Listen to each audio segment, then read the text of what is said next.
Okay, welcome back everyone to another great episode of The Human Role. So this episode we are going to dive into data and more so like data trends in the HR space. And as mentioned in our last episode, I do have a very special guest. We have with us today Reimund Nienaber. Hopefully I pronounced that right. He will correct me if not, but he is the Director of Consulting and Customer Success at Edligo. So Edligo is a company that's heavy AI powered when it comes to talent in the HR space and definitely talent and analytics in the HR space. So I wanted to bring him on as we're talking about this HR data. We really want to get into deep diving on how our HR people can make sure we're staying up to speed and how this data can help your population.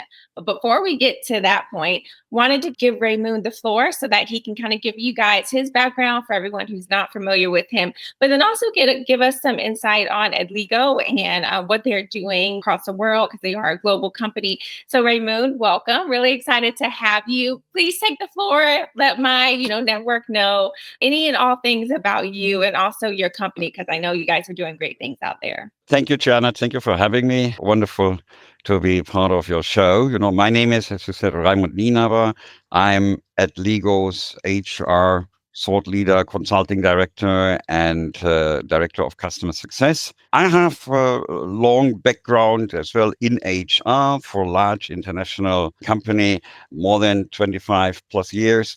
I had actually a technical career start, in Germany with, I can say it, with Deutsche Post, so doing wires in the ground, connecting people already those days. But I enjoyed moving into management and moving into HR, moving into people management, and then moving to HR. So throughout my career, I was lucky to build really great, high-performing HR and technical teams. With this many years of experience, I was as well able to innovate a lot, created new ideas, bringing in new technologies, and as well help nowadays other organizations to achieve top performance with their employees through technology that we're offering here at Lego. So top business performance and great results in people motivation and acceleration with we call it AI-enabled talent and learning analytics.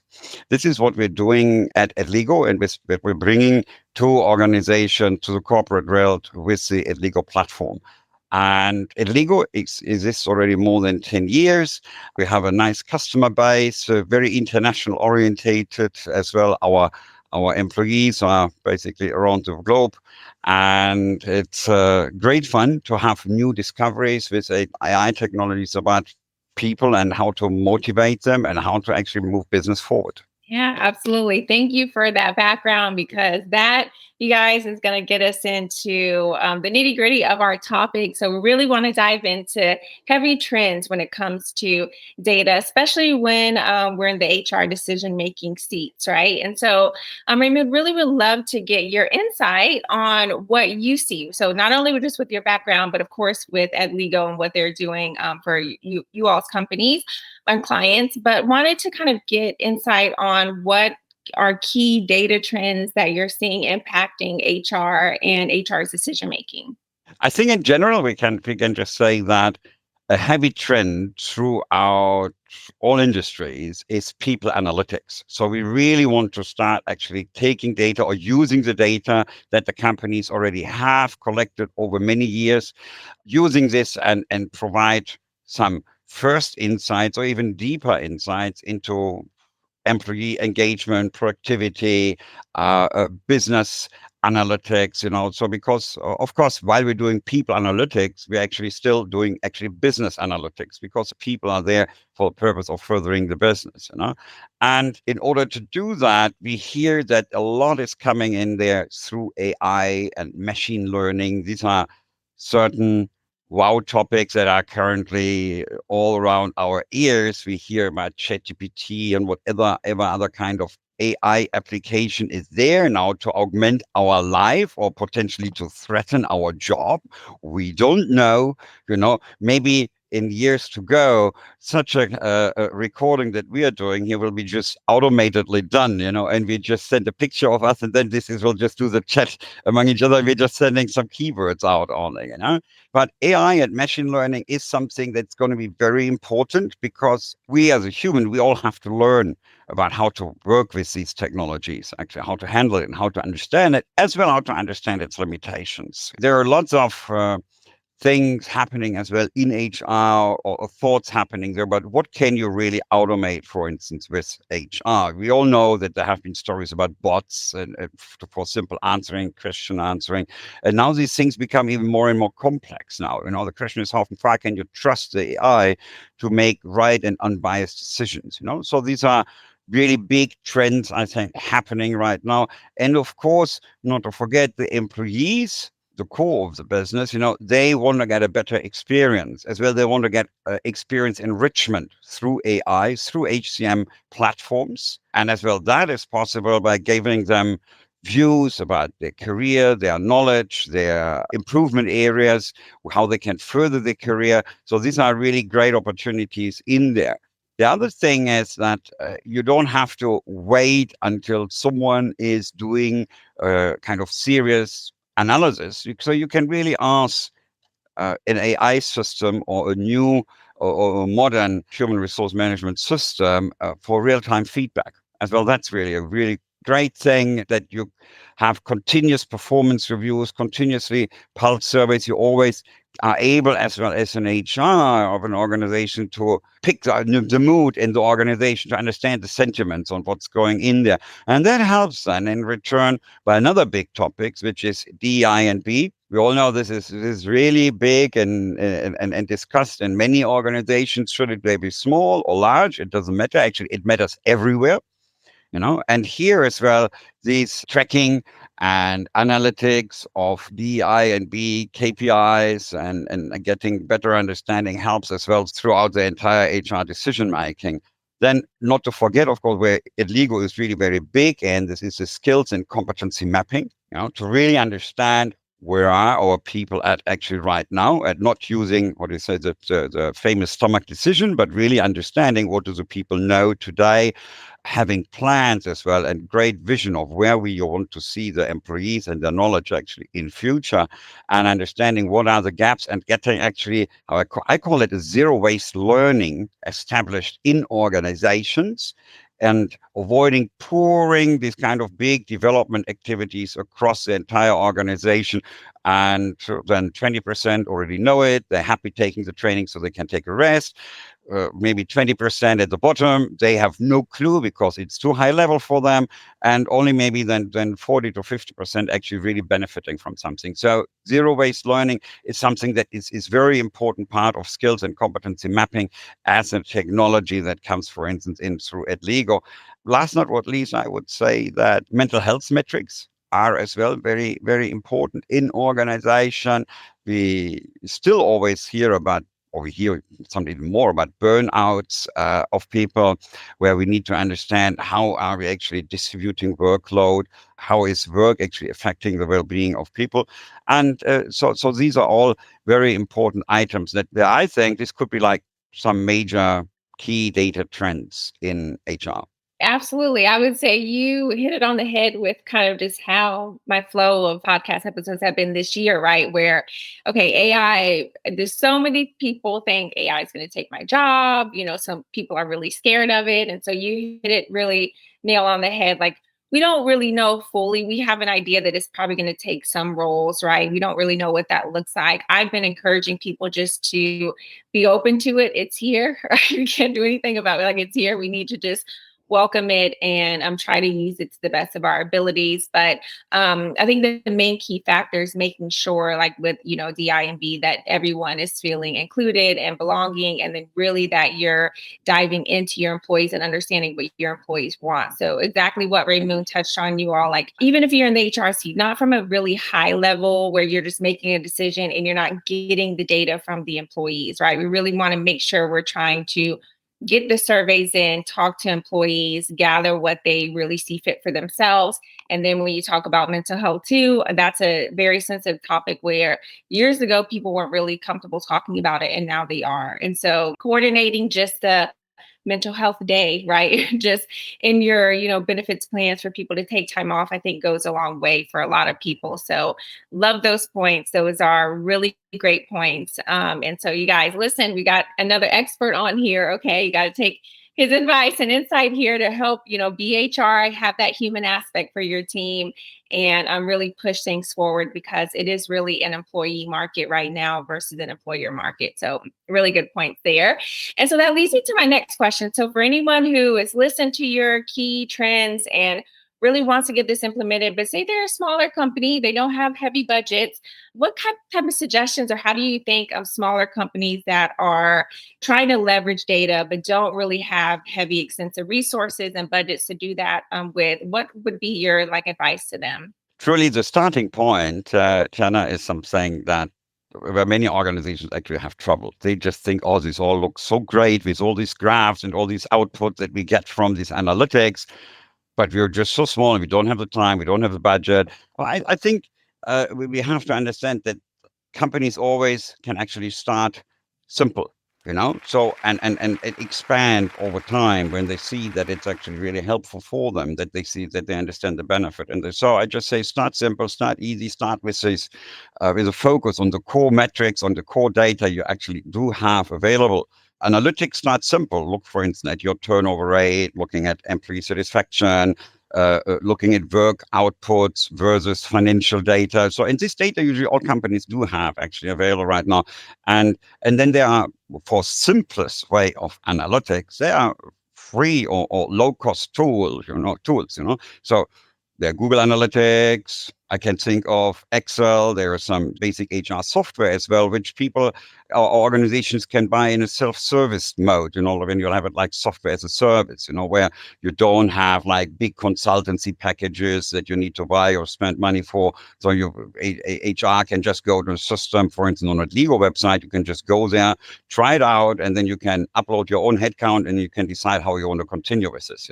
So we provided actually a very easy as well, very simple start to as well reduce this kind of fear factor, may I say, so because all these new technologies, they're stressing us a little bit, I think. Additionally, I find that other input can come from general employee surveys, external benchmarking, external benchmarks, and there we can actually as well use already the AI engines available in the free market, to see how is a software developer doing maybe in the US, if I want to compare as a European, or someone as a US company, and want to see what is the average knowledge maybe of such a person or such a competent employee profile. Then this is how you can start basically leveraging your existing data that you do have available to start very simple way. And if you, how to say, get the appetite as an HR organization and understanding actually what you can really get out of this and understanding the benefits for your organization,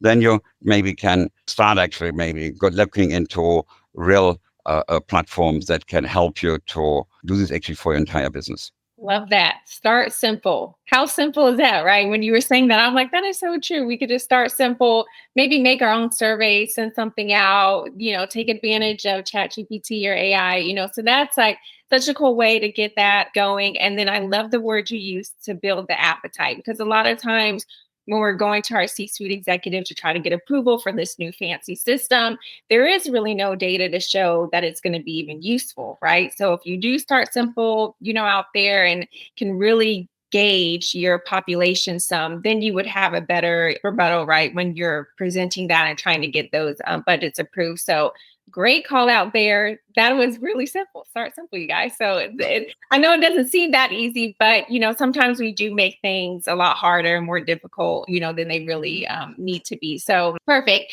And then let's get into kind of like retention and engagement because I know that is really hard right now when we talk about the quiet quitting and employees really wanting a lot of additional benefits when it comes to picking an employer now. So What roles would you say that data can really play in helping to improve employee retention and employee engagement?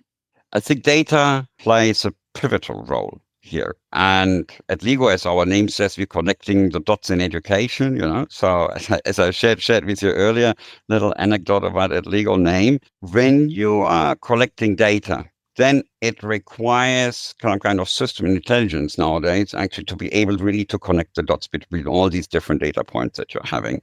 And when you use pulse surveys, you use sentiment analysis, turnover data, you have to be really actually able to put this all together and understanding this. What does it actually mean? What do these data points mean in this team? How is this manager doing? How are these employees doing? Are they affected by a manager? And can we actually see that there is maybe some kind of group of people but that might be affected by poorly managed potentially, because we have to understand most of the people still leave because of their manager. That's usually a general fact. As well, always when I talk to people who tell me that they're leaving the company, I say, why is it? Yeah, well, the manager didn't really please me anymore, or we had all kind of arguments, and then people move out. And this helps you to understand these kind of pockets of dissatisfaction. And if you have a larger or medium-sized organization, it's really very, very difficult to do this with an Excel sheet.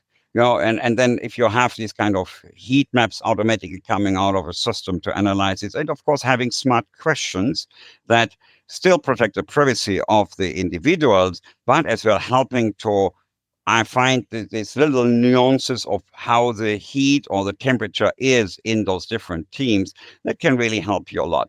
And why does it help on retention? Because you can actually do a preemptive strike in means of taking off or in means of taking corrective actions. I think because that's very important. You don't have to hit the dirt doesn't have to hit the fan.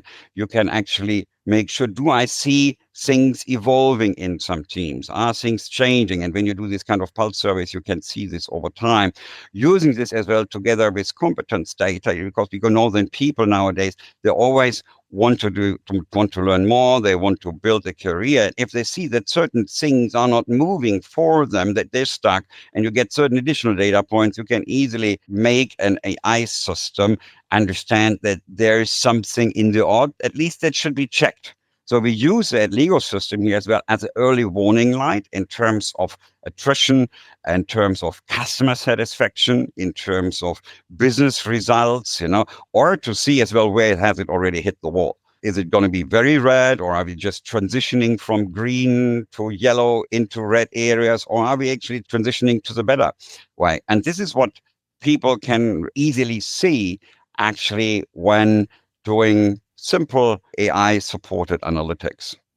Yeah, that's perfect because you're right. Sometimes, if you don't have a system like Edligo, please reach out to Reimund or his team, because as he's explaining that, I'm just thinking of, my 15 plus year career and how sometimes you don't really even know, people don't really vocalize it. You get caught up in your day to day, you may wear many different hats and you may forget to check in on someone, right? Or forget to notice that someone is actually there. Sometimes it's unknowingly, sometimes it's knowingly, unfortunately. Like, as we know, some of these managers may not know how to actually manage. And so just knowing that Edligo definitely does have a system where you can actually see that trend and maybe you can try to get ahead of it, right? Be proactive instead of reactive. It's really good. That's what all of us need, right? You need to have that data in your face, because if it's not in your face, you could just kind of take it for advantage, I guess you can say. And so definitely can understand that. So love that piece. Let me add a little bit more here, because I think for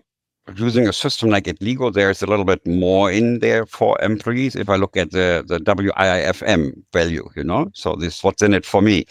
And when employees, they do a competency, role-based competency assessment in that legal tool, and then they usually, by pressing a button, instantly they get training return that comes from any kind of LMS that you may have in your company or in the external world, because Edligo doesn't sell training. We're not involved in the training. We just use that what's somewhere in the landscape or what organizations have. So employees, they can see as well right away their career path. So you can create a vision for them. You can benchmark employees as well. Their own knowledge, they can benchmark towards the outside world so that they get right away feedback, input. Well, somewhere else, people already learned this. So I better catch up because where do I want to see myself, my personal market value? Towards inside an organization or outside the organization? Am I somewhere on, kind of, I might call it simply on top of the food chain, or am I already somewhere below, so I can actually see where I am, and then I can see, and then I can engage myself because I would like to understand where am I, how do I want to position myself? And that's very engaging, as well as it's very engaging for people that have lots of drive and really still want to get somewhere. And that's a super cool, engaging point. Look, our issues are resolved. Everyone get Edligo. Like, so you just made it sound so seamless, right? We just, yeah. I mean, but it's great to know that there's systems out there because I can guarantee you, prior to connecting with you and your team, it's like, okay, I wish I would have known about this 10 years ago, right? When you guys were coming about. So it's really good that there's already solutions in play, already AI driven. So we don't have to worry about, okay, is there going to be a big update when it comes, when your company takes over AI? It's already built off of that. We know we're going to be getting real time data and definitely using stuff in this current century and not be outdated, right? I think that's really important because if you're not already using AI in some way, shape, or form, I've said it before in past episodes, you're already a little bit behind. So we need to kind of get up to speed with that as well. So all good stuff. Love that about the system. So now we've talked about employees, your current employee population, and Ligo has that down for you. You're good. Keep it simple. Bring in their system down the line. But now let's get into recruitment too. How do you think like data can help companies proactively bring in, talent management and even maybe like future workforce planning?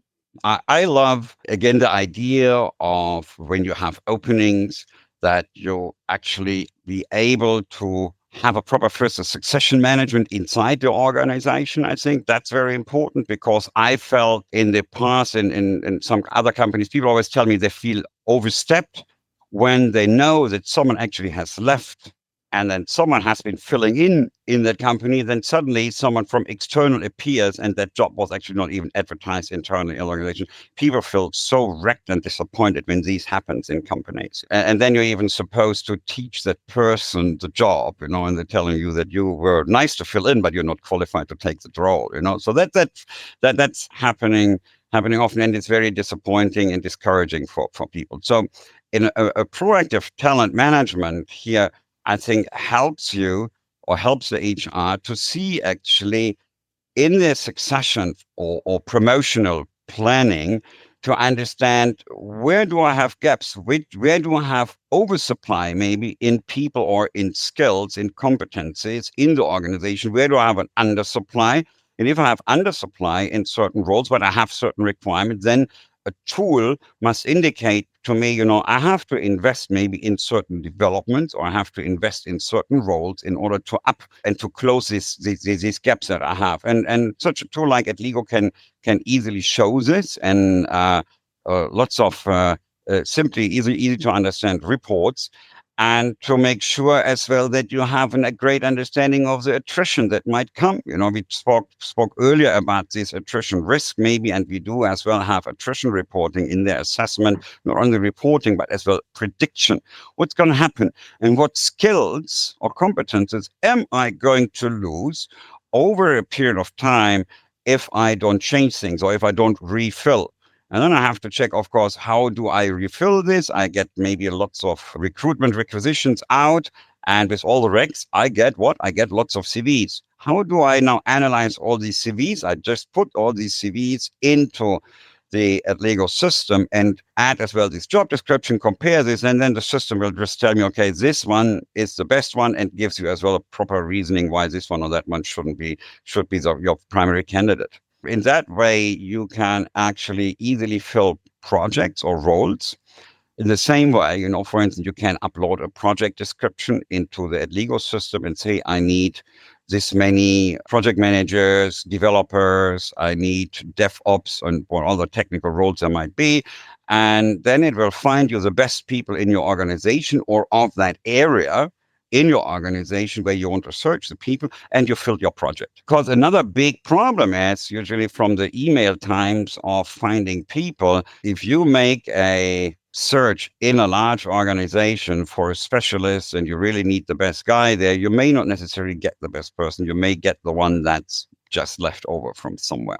Very true. So, Very true. All good things to pull and to consider, right, when you're hiring, because hiring can be very costly. So as remember when we just, gave some insight on smaller companies that don't have many resources, right? You really want to be cognizant of who you're hiring and making sure you're making that right hiring decision because that turnover could cost you even more. So yeah. great to know that you all have that type of, reporting already built in and can help companies with that as well. I know a mix of HR people, some that are heavy into the system, some that are used to just not really being in the systems and dealing with employee relations and being on site or being on the floor if you're, over a big warehouse population. So when you're talking about a lot of this, there are some HR people that I know that kind of try to stay away from the systems, right? So, when I think about trying to talk to my network on getting them into your system because it is, so helpful, I don't want them to be turned away, like, oh, not another system. So, what would you say are heavy skills that,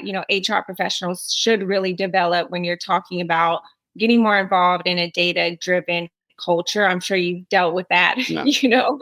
in your career, especially now in your specific role. So, help me with the naysayers out there. Really a very important topic, because as I said, when I speak to HR or I see some just put their hands on their head and say, oh my God, how can I handle all this data stuff? This is just too weird to me. I really have no clue where to get this data from or how to get a start on this. So for myself, I can say I've started in this large corporation that I've been working with as an HR and dug into data almost started about 20 years ago. And I saw things and taking a big SAP data, taking this out and you start manipulating things on an Excel sheet. Many people already nowadays, they know how to use Excel or some kind of spreadsheet tool to familiarize themselves. I think to understand the basic data points, I think is something to start with for anyone, and having some kind of data literacy developed. I think that is important because people need to think about, okay, now I have this data and what is this data supposed to tell me? Is there anything, what do I want to see? So sometimes when you're working with analytics teams and they're inviting managers, for instance, to come in, they have certain ideas of what they want to see, but they're not really sure yet very often on how a report finally should look like, actually, or what or an interpretation of data, how it should look like. Actually, report creation is very much actually a journey. It's not that automatically the output that is all clear to everyone.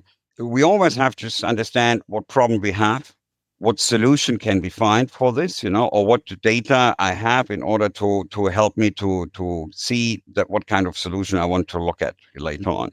So, and of course, important as well is a little bit of business acumen as well as an HR. I think we need to understand that what the work we're doing, the reports we're taking, all this, or what we're producing, the data we're interpreting, it needs to help the business and the people in the organization to provide better results. And with that in mind, I think it's not going to be very difficult for most of HR folks. And I've seen huge people developing that have really completely left-handed with data before and have become really great specialists. I had experience with some of colleagues when I told them what to do. They literally started crying when I explained them what I expected from them in a real role. And they have been developing to stars and were shining after a while. That has been really a great journey for many of them. So if someone tells me, oh, no, I can't do that, I tell them, I don't believe it. Get your hands dirty, start with it, and you will learn and you will have quick successes. Yeah. Great management skills there, right? So not only heavy on the, consulting space and Edligo system space, but Reimund is a great manager, right? Because you need someone to encourage you and believe in you, even when you don't believe in yourself, right? And so that is good to hear because once you actually start getting into it, You're right. It's not that bad, right? It's just the thought of having to do that and having to take on something new. So kudos to you. And as we talk about great management, pushing people, let's get into the future, right? So we talk about the future HR and data driven decision making as a whole. Where do you see this piece going over the next, 5 to 10 years, especially as we've talked about how AI is heavily, taking over? There are lots of visions, especially in the AI area. So just recently here, this week actually, I'm in Asia and I've spoken to a customer, and this customer was sharing with me the vision. They said, we want actually, as I said, we want an AI system actually that will analyze all our headcount, our organizations, and tell us where do we have duplications. And by injecting as well financial and organizational data and business results, we want to even get as well projections of which part of the employee population we should keep insourced, outsourced, expand, or make a robot out of that function, operationalize this in this way. So, and I said, wow, that's really cool what you're trying to do. And I don't know yet of a system that can all do that, but I think parts of it, it's already there. So what I want to say is we're going to go much more into the recommendation or decision making support. What AI is going to produce. I don't see AI being really used in decision making, but more in supporting decision making. And it's going to become much better. As well, it's going to become much better in providing reasoning for that. Because we as a human, sometimes when we look at this ChatGPT output, we just wonder how the heck did it get to this answer? And that's why I've now made it a rule actually to always when I question ChatGPT something, I always say, and please explain why you think that way. And that helps you to understand as well the thought process, although the system doesn't really think, but the association process, that this AI system is doing in order to help you to learn as well better as well to be able to reason in front of others or to think is really valid, or did it just tell you something that's not right and you have to ask it again and again in a different way, because we all know ChatGPT can become very chatty. And I think that's something where I really see us moving. We're going to have more automation and we're going to have more prompts, and we all are going to need to be better understanding how the AI is working and able to actually enrich our work, take off workload from us, and help us to things quicker. So there was some work I had to do. I was using then AI and creation of certain things and creation of certain templates, which you can just do by pressing buttons. In the same way, you can do report analytics or HR data analytics really as well by pressing buttons. You just upload all the data in the system and you get really great insights. And this is going to become more further developed, much more enriched, and we will have more instant value for the business and the people out of it. Absolutely. I have heard from multiple sources too that the AI we're using right now is probably going to be the worst that we have seen, right? As far as, once we grow in the future and once it gets enhanced. So you were essentially saying that it'll, get better. And I do like that you called out that you can actually tell AI what to do. Like you can say, hey, look, dumb this down for me, explain this more for me. What do you mean? Right. And so I always encourage people just to get in there and just try it out. Just try it. Just type in some questions. You will be fascinated at how quickly it will come back with responses and really help you all out there. So love that. And thank you so much, Raymond. I know I've taken lots of your time, and this has been very, very helpful. So to all of my network out there, please reach out to Raymond. Please look at Edligo's site as you kind of just heard him talk through things. The reporting there is really helpful, definitely can help with your current employee population, but also with your talent management as you're bringing on people. That's really, really critical to kind of help judge, pulse. And so I would love for everyone to get in contact with Raymond and his team, right? So that you guys can help try to bring this into your company. And as he mentioned, even if it's just starting simple, just maybe start the foundation of certain surveys internally to really build up why a system like this is needed, because it will definitely be really helpful. Well, I thank you for the opportunity, Gianna. It was great Great to be here. Thank you for all the questions. And of course, if anyone would like to connect with me, please check me out in LinkedIn or connect with me through Tiana. We'll be happy to help. Absolutely. So Reimund is all the way in Asia. We'll have to have him back. Maybe hopefully he'll be in the US. Maybe we can do a real in-person time of coming up. But thank you so much, Reimund, for listening in. To everyone out there, stay tuned in another couple of weeks for another great episode. But looking forward to having you guys continue to listen. And Reimund, looking forward to seeing what the future holds for yourself and also for Edligo. So thank you so much, everyone. We will see you in a couple of weeks.